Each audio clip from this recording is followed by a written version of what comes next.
I'm tall. That's what I hear when I walk up. People, God, I didn't know she was so tall. I can't hear people, she's tall. So, thank you to Elaine Brower, my friend Elaine, for organizing this tonight here in Staten Island, and for the UU Church for Peace Action Staten Island, and for Military Families Speak Out for helping organize this. I really appreciate it. I was on Staten Island once before, and when my third book was published, Peace Mom, and we had a really great event at, what was the bookstore? Do you remember? Clove Lake. Where? Clove Lake. Oh, I don't know. I can't even remember what countries I've been to or what states I've spoken in, let alone what bookstores I've been in. So anyway, yes, I'm here because I wrote a book called Myth America, 10 Greatest Myths of the Robber Class and the Case for Revolution. I'm also here because no matter what you think about our new president, whether you support him or don't support him, the policies, the foreign policies are essentially the same as the Bush administration. We have Iraq and Afghanistan. Now they want to call Afghanistan AFPAC because they're expanding it into Pakistan. And I have just a question. Where's the anti-war movement? You know, are we only an anti-Republican war movement? Or are we against all wars? I want to tell a story. The other night I was in Pennsylvania. I think it was Warrington. And we had an event at a UU church. And a man stood up and he was very anxious to ask this question too. Like, ooh, ooh, ooh. And we were stacking him, so finally we got to him, and he said, you know, I support the president. I proudly voted for him. I proudly support him. And don't we have to send more troops to Afghanistan? Don't we have to, get the Taliban? Don't we have to find Osama bin Laden? Don't we have to stop poppy production? Don't we have to stop women from being oppressed? And I was like, hang on a second. Okay, I'm a raging feminist. I'm a raging humanist. I don't like anybody to be oppressed if they're male, female, black, white, whatever. You know, Afghanistani, or people that live in the inner city in Oakland, California. I don't like oppression of any kind. And I said, but do you think it's a proper use of the U.S. military to invade a country to stop female oppression? So why aren't we in Africa and sending our military in to stop clitorectomies? Why aren't we sending our military into Saudi Arabia that has horrible human rights violations, not just female rights violations? And I said, so you think it's better to kill a woman or kill her children to free her from this oppression? I said, that's a Laura Bush excuse. That's what Laura Bush says, right? And there was no poppy production before we invaded. The Taliban had stopped it. Now it's like $3 billion a year industry. The Taliban is encouraging it to finance the insurgency. And then Osama bin Laden, whatever.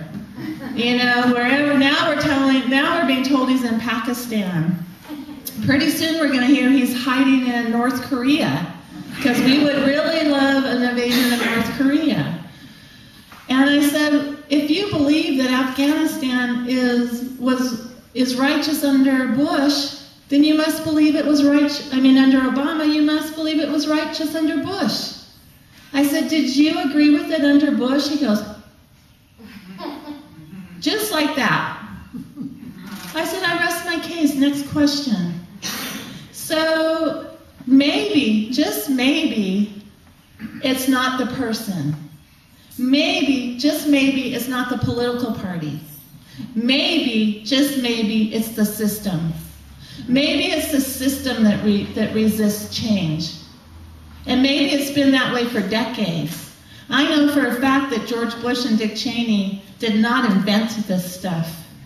It's been going on for forever in this country. It's been going on since this country became a country. You know, we practically exterminated an entire indigenous population.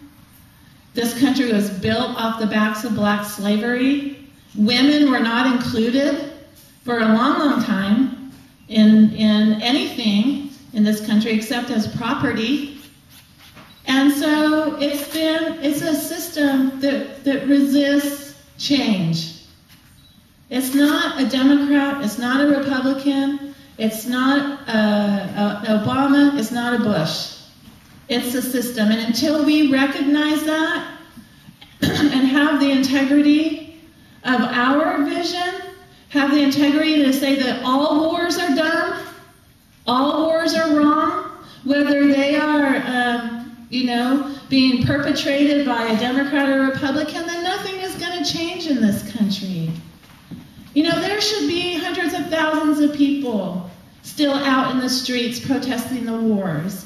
And the 2006 elections, when the Democrats came back into power, took the wind out of the sail of the anti-war movement. And ever since then, there's been barely a movement. So we struggle with the few. Few of us doing everything are struggling to hold some kind of accountability, to hold some kind of integrity up. May was the worst month for our people, our soldiers, and the people of Iraq in over a year. This past May I'm talking about, not last May, this past May. And still we want to believe in some kind of, even if there was going to be change. It hasn't happened yet, and it's not happening soon.